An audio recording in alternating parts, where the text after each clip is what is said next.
So soon after I started the foundation, I reached out to his grandfather and guardian with the attitude that I'm not here screaming revenge or retribution because your grandson killed my son. Rather, I see that we both lost a son. I can't bring Tariq back, and you can't do anything to get Tony out of the criminal justice system. But the one thing you and I can do is to make sure other young people in our community don't end up dead like Tariq or end up in prison like Tony. That we can do. Welcome to Be Bold Branding, where we discuss the power of differentiating yourself through your own unique story and standout personal brand. How do you transform life's greatest tragedy into a global movement for peace and forgiveness? Today, we're exploring an extraordinary journey of resilience with Azim Khamisa, whose life was forever changed in 1995 when his son Tariq was tragically killed by a 14-year-old in an act of youth violence. Rather than choosing anger and revenge, Azim made the profound decision to pursue forgiveness and reconciliation, founding the Tariq Khamisa Foundation and launching a forgiveness movement that has reached millions globally. Now, this award-winning speaker and author of 5 books is transitioning his powerful message from social work settings into corporate leadership training. Join us as Azim reveals how the practice of forgiveness became the foundation for ethical leadership, team cohesion, and values-driven performance in corporate settings. Azim, welcome to Be Bold Branding. Pleasure to be here. Thank you for having me. We've been excited about this, seeing you on the calendar for quite a while because of how profound your story is. It's very extraordinary. When you learned that your son had been killed by a 14-year-old, which is appalling, is amazing and appalling enough, just the tragedy here that is compounded. What was the pivotal moment that led you to choose forgiveness over revenge? I'm assuming that wasn't immediate. Actually it was, but it was immediate in a spiritual way. I practice as a Sufi Muslim. Sufis are the metaphysical arm of Islam, much like the Quakers maybe for Christianity and the Kabbalah maybe for Judaism. And I started to meditate when I was 20 years old. My mom was very spiritual. My dad was a businessman. So I grew up with equal emphasis on my career and my spiritual foundation. And without my spiritual foundation, I would not have been able to make the choice that I did, because when I did find out that Tariq had been shot and killed, I was in my kitchen. I know I lost strength in both of my legs as I collapsed to the floor, hit my head against the refrigerator, and curled up into a ball. The pain of losing a child is devastating. 30 years ago, yet it never leaves you. Mm-hmm. I can imagine. You still feel every day. But the pain was so excruciating that I had my first out-of-body experience, and I believe in God. And I left my body, and I believe I went into the loving embrace of God. I don't remember how long I was gone for. But when the explosion subsided, God sent me back with the wisdom that there are victims at both ends of the gun. So that didn't come from my intellect or my loving heart. It was a download from a higher power. I didn't see the significance of that because I worked in international finance and traveled the world. But after going through all the debilitating emotions that a parent goes through when you lose a child, including at one point I was suicidal because I really didn't know how to go on with my life without my only son. Fortunately, I have a daughter and 3 great grandchildren. So he wasn't my only child, because I've met many parents that have lost an only child, which would have been much harder. Mm-hmm. But 9 months after going through a very difficult period, I was able to see that my son was a victim of the 14-year-old gang member. It was very random. He was a student at San Diego State, a very aspiring writer, photographer. He wanted to work for National Geographic at some point, and worked as a pizza delivery man. So he could have been another pizza delivery man. That they routinely, he worked for a small Italian family restaurant. So it's a middle class area in San Diego. So they delivered pizzas in that region most of the time. So somehow in my heart, I saw the 14-year-old was also a victim of our society. And I didn't realize how big the problem of youth violence is in our country. I mean, we lose a young soul every waking hour Mm. in the richest nation in the world. And I was shocked that we weren't doing a lot about this. That, when you look at something like Sandy Hook in Newtown, Connecticut, 20 first graders, 6, 7 years old, were gunned down in automatic fire. Hmm. They had a lot of living to do. And I thought to myself, my God, it shouldn't be this way. It doesn't happen in other first world countries like ours.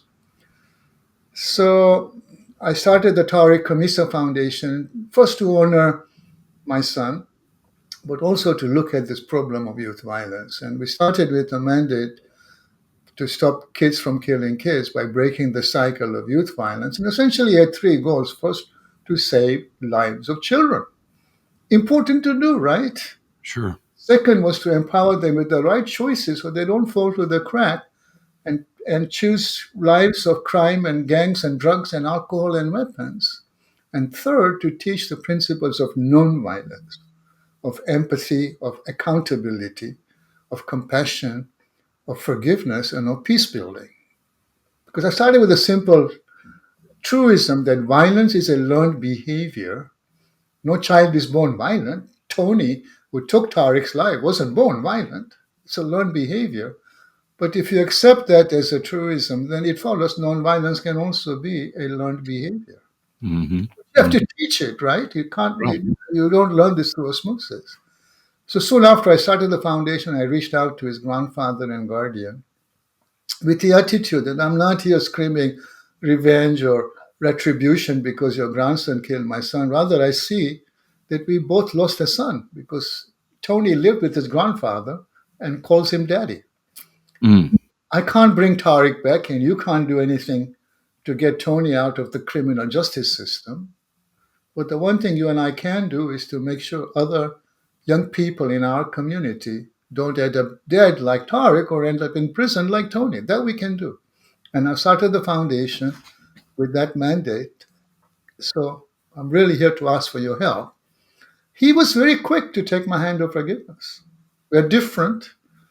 Um, he's African American, although I kid him about that because I was born in Kenya. So I always tell him, plus I'm the African American, not you. You were born. He's Christian. He's Baptist from the South. And as I shared, I'm a Muslim. And we've been together 30 years. And we've reached 2 million kids.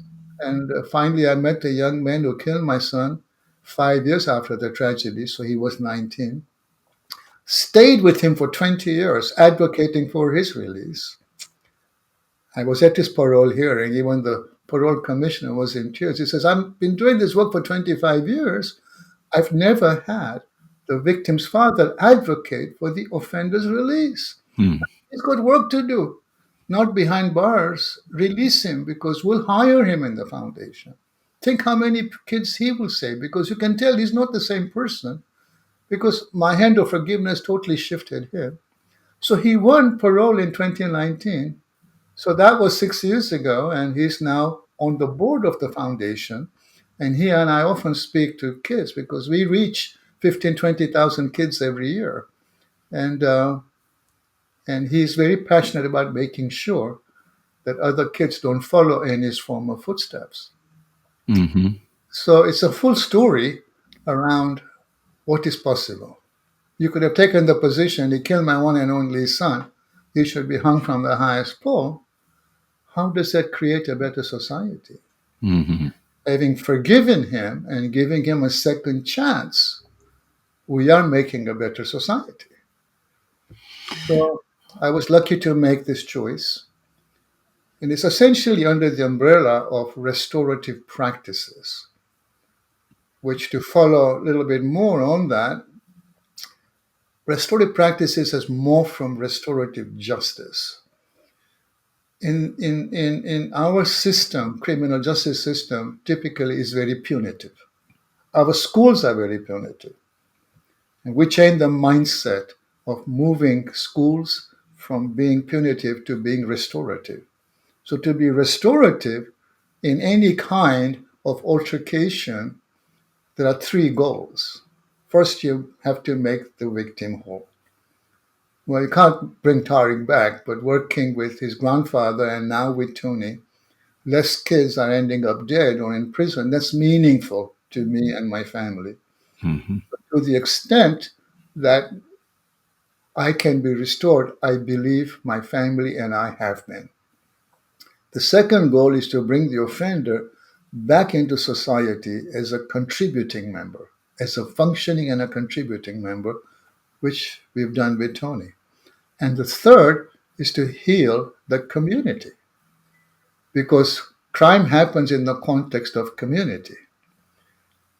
And by doing the work we are doing in schools, and for me, I've given so many keynotes, I do workshops on forgiveness, I've written 5 books, and all the work that I'm doing, I am healing the community.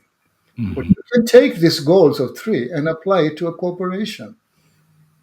In management teams, wherever there's people, there's conflict.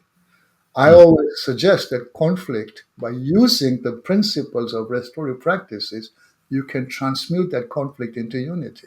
Rather than saying, we're going to fire you or you're going to expel you, it is better to learn from the conflicts that you have and the mistakes you make.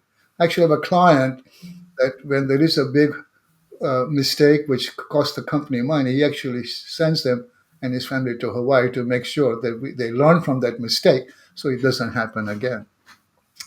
So in every conflict, the opportunity is to transmute it into conflict and not go back to the punitive system.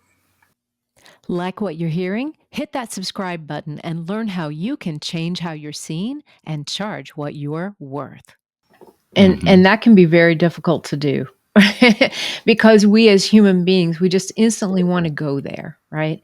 And I so applaud your big heart and your acceptance of what God had to deliver to you that day, Azim.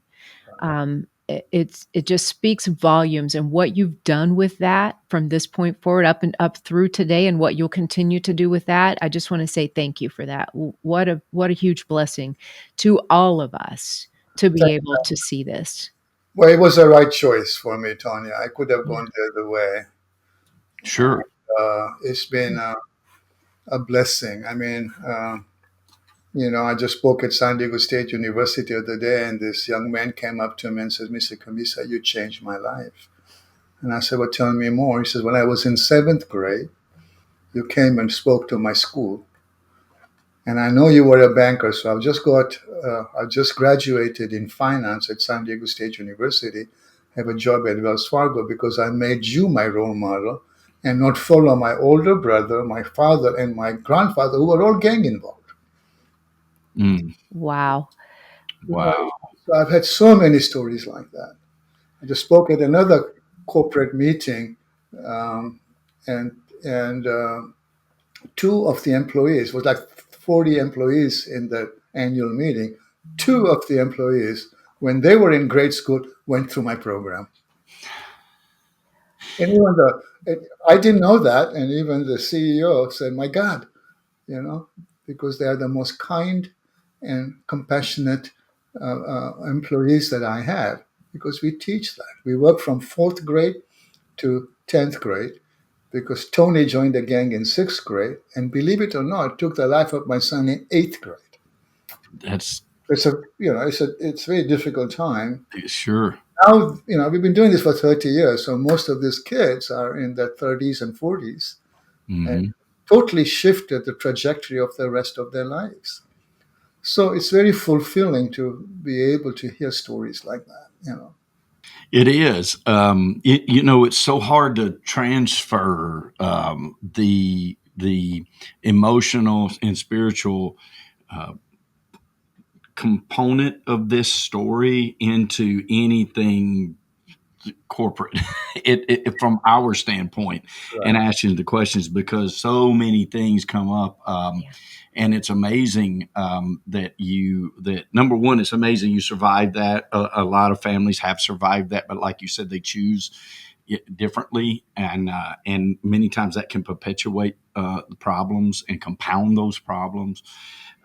Thank heavens that you thank God, to give Him the glory for putting you in the right path of that situation, and then being able to make such a transformative um, mark upon society when it comes to that. Um, I find that in the corporate setting, how important is this, that unity can drive so many things, right? If we are, there's that African proverb, right? If you want to go fast, go alone. If you want to go far, go together. But I find in running companies, getting people to unify and move and pull in one direction is very hard to do when we bring in our own agendas, right? Those agendas are really good drivers for why you're a part of this corporation and why you're working in that vein. But then they also can be like dividers to the overall goal when they interfere with that. Yeah, Um, absolutely. One of my latest book is Leadership for the Greater Good, because you see, the precursor for forgiveness is compassion. The precursor for compassion is empathy. And leadership is about have a strong empathy muscle. mhm, It takes listening to have a strong empathy muscle. And and I always say that good leaders, and you've seen this in some of our leaders. I think Steve Jobs comes to mind in some ways.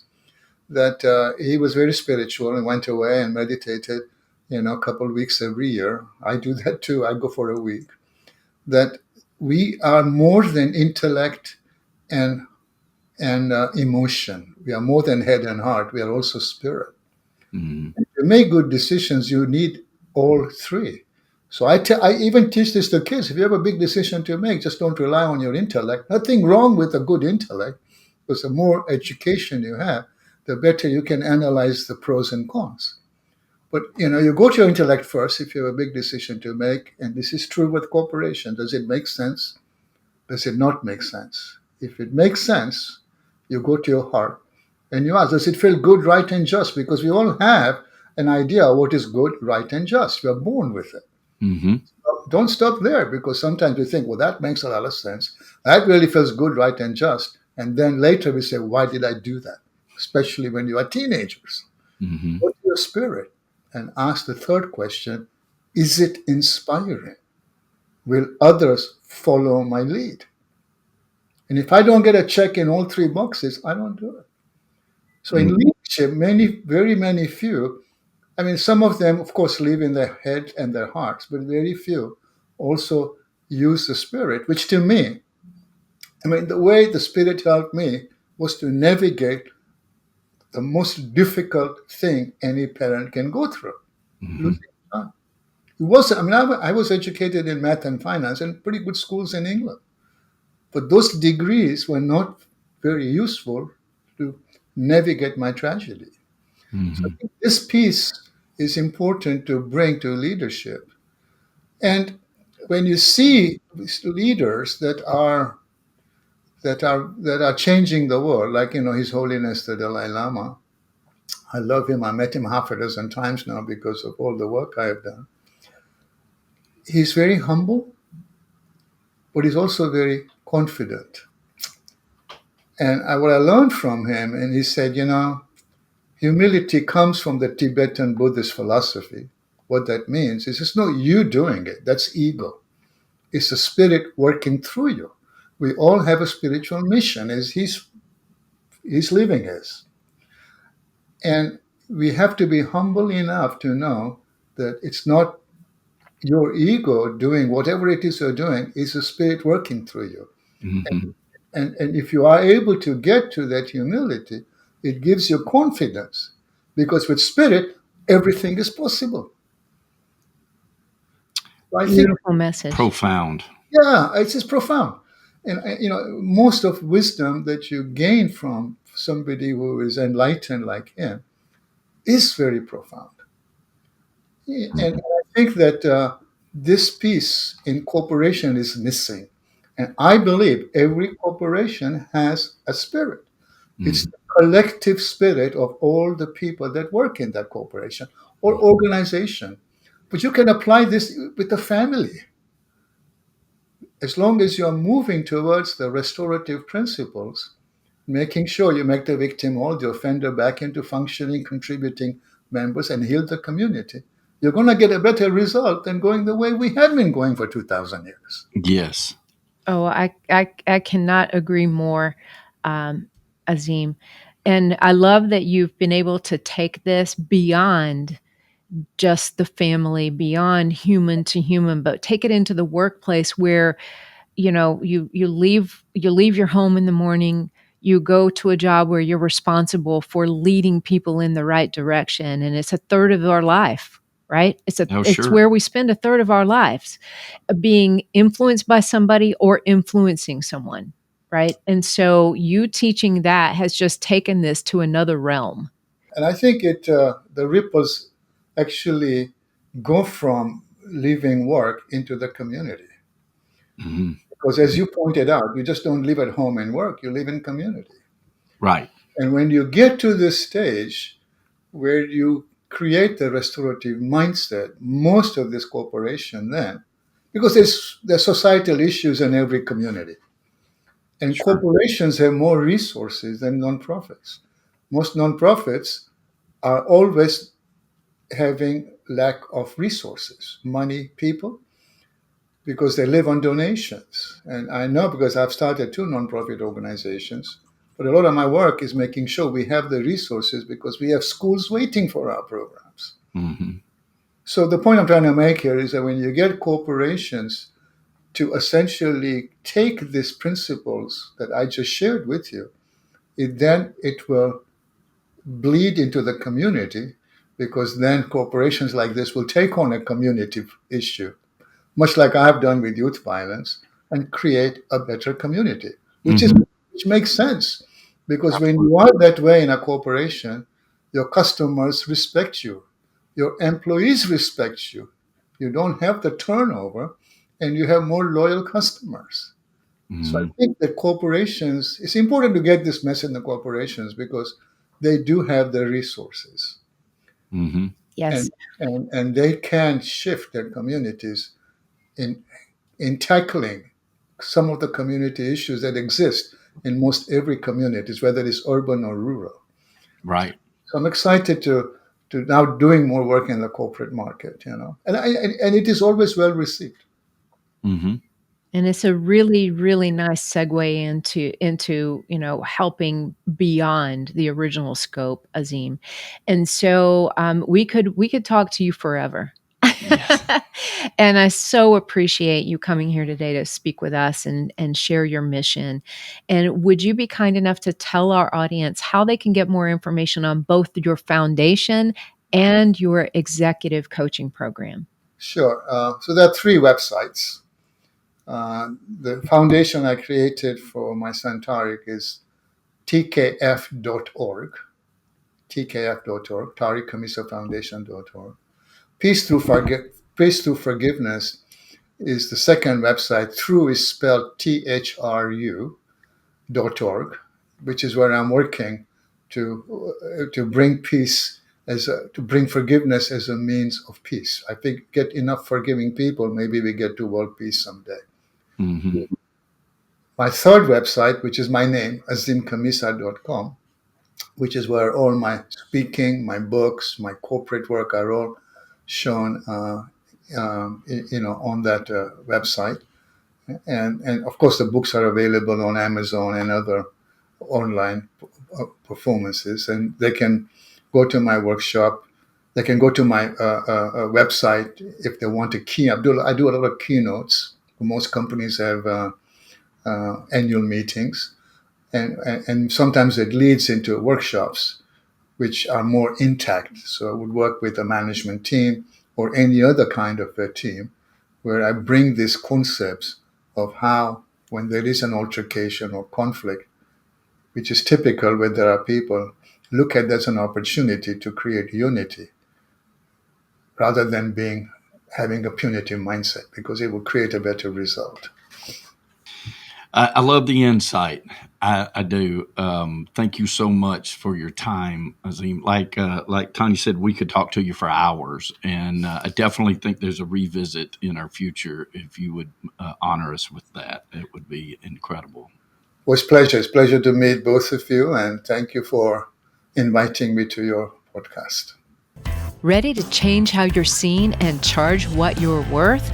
If you're not getting enough opportunities to meet with ideal customers, or the prospects you're meeting with just aren't ideal, it's most likely your brand that's holding you back. So if you're a coach, consultant, or expert who is on the rise, you need our ultimate guide to a freedom-based brand. Download it free now at brandfaceguide.com.